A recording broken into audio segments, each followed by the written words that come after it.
안녕하세요. 하이닥이 간다 아나운서 박진주입니다. 오늘도 오하로 피부과 정재훈 원장님 모셨습니다. 안녕하세요. 안녕하세요. 네, 반갑습니다.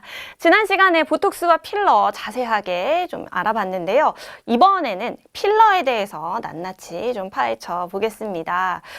필러가요, 요즘에 정말 종류가 많아졌잖아요. 뭐 예전에는 좀 이렇게 수입을 해서 쓴 것들도 많았는데 요새는 국산도 굉장히 많아졌어요. 네, 어떤 필러가 좋은 필러인가요, 원장님?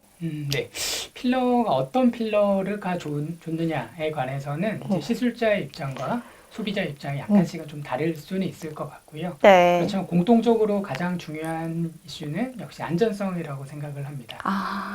필러는 이제 우리 몸에 주입을 한 이후에 뭐 짧게는 수개월, 길게는 뭐 수년 동안 우리 몸에 남아있기 때문에 우리 몸에 남아있으면서 여러 가지 반응을 일으킬 수가 있거든요. 네. 감염이라든지 나중에 염증성 질환 아니면은 뭐 이물 유과종이라고 해서 좀 심각한 부작용을 일으키는 경우도 있기 때문에 가급적이면은 그 안전성이 오랫동안 입증이 되어 있는 그런 필러를 선택하는 것이 가장 중요하다고 볼 수 있을 것 같습니다. 그렇군요. 이제 안전성을 시술하시는 분 입장에서는 가장 중요하게 생각을 하셨잖아요. 근데 또 환자분들은 가격도 생각을 좀 많이 하시잖아요. 그래서 실제로 이제 많은 환자분들이 보고 계실 텐데 어떤 기준으로 필러를 고르면 좋은지 그 부분 한번 짚어봐 주시겠어요? 네, 맞습니다.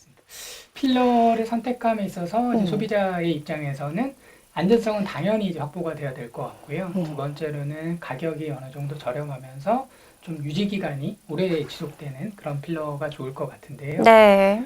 그렇다고 해서 이제 유지 기간만 보시면 안 되고요. 유지 기간만 본다면은 히알루론산이라고 해서 그 안전한 성분 이외에 다른 여러 가지 성분으로 나와 있는 필러들도 있는데 그런 필러 같은 경우에는 뭐 2년, 3년 그렇게 그건 좋은데 그렇게 오래 유지가 되는 과정에서 다른 문제점이 생긴다든지 그러면은 교정을 할 수 없는 경우가 많이 있습니다. 특히 이제 히알루론산 필러 같은 경우에는 저희가 그것을 녹일 수 있는 성분이 있거든요. 그래서 녹이는 주사를 해버리면은 그 한 이틀이나 3일 안쪽으로 녹아서 몸 밖으로 다시 배출이 되어버리고 빠져나가서 그런 부작용이 없어지는 반면에 녹일 수 없는 그런 필러 같은 경우에는 수술적으로 제거를 하는 수밖에 없기 때문에 그런 필러들은 가급적이면 좀 지양을 하시는 게 좋을 것 같고요. 네. 같은 뭐 히알루론산 내에서는 조금 더 오래 지속되는 그런 필러 쪽을 선택을 하시는 거는 좋을 것 같고요.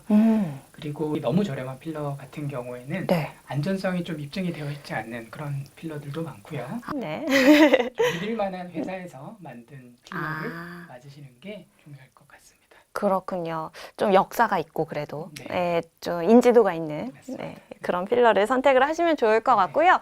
이 필러 시술 예전에는 뭐 여성분들의 전유물이다 이런 인식이 있었는데 최근에는 뭐 남자분들도 미용 시술 많이들 하시잖아요.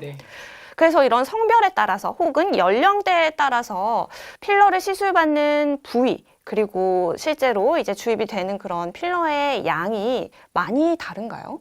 네, 좀 차이가 나고요. 말씀해 주신 것처럼 요즘 남성분들도 미에 대한 그런 관심이 높아져서 남성분들도 피부과를 많이 방문하시고 필러를 하시는 분들도 많아졌고요. 좀 약간 연령대에 따라서는 좀 차이는 있긴 하세요.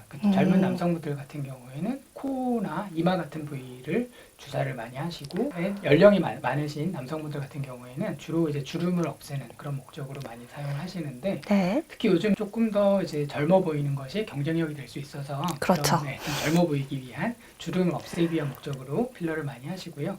여성분들에서도 비슷한 패턴이 나타나기는 하는데 특히 젊은 여성분들 같은 경우에는 성형 수술을 좀 대체하는 목적으로 많이들 하시는 것 같아요. 그래서 코라든지 이마 아니면 턱 끝과 같이 뭐 성형 수술을 원래는 할 수 있는 그런 부분들을 필러를 통해서 이미지를 좀 만들어보고 그것으로 뭐 만족이 되시면 계속 하시는 경우도 있고요. 아니면 수술을 받으시기 전에 수술하고 난 이후에 이미지가 어떨지를 좀 보기 위해서 이렇게 필러를 하시는 경우도 있고요. 이외에도 뭐 가슴이라든지 엉덩이와 같이 뭐 기존에는 수술만 하셨던 부위도 이제 필러를 이용해서 시술을 대체를 하시는 경우도 있는 것 같고요. 또 이제 연령대가 있으신 여성분들 같은 경우에는 역시 마찬가지로 팔자주름 아니면 관자, 뭐 이마에 있는 주름, 미간 주름들을 없애기 위한 목적, 좀 더 어려 보이기 위한 목적으로 필러를 맞으시는 경우가 많은 것 같습니다. 알겠습니다. 자, 오늘도 필러에 대해서 자세하게 이야기를 해주셔서 잘 들었습니다. 오하루 피부과 정재훈 원장님과 함께 했습니다. 고맙습니다.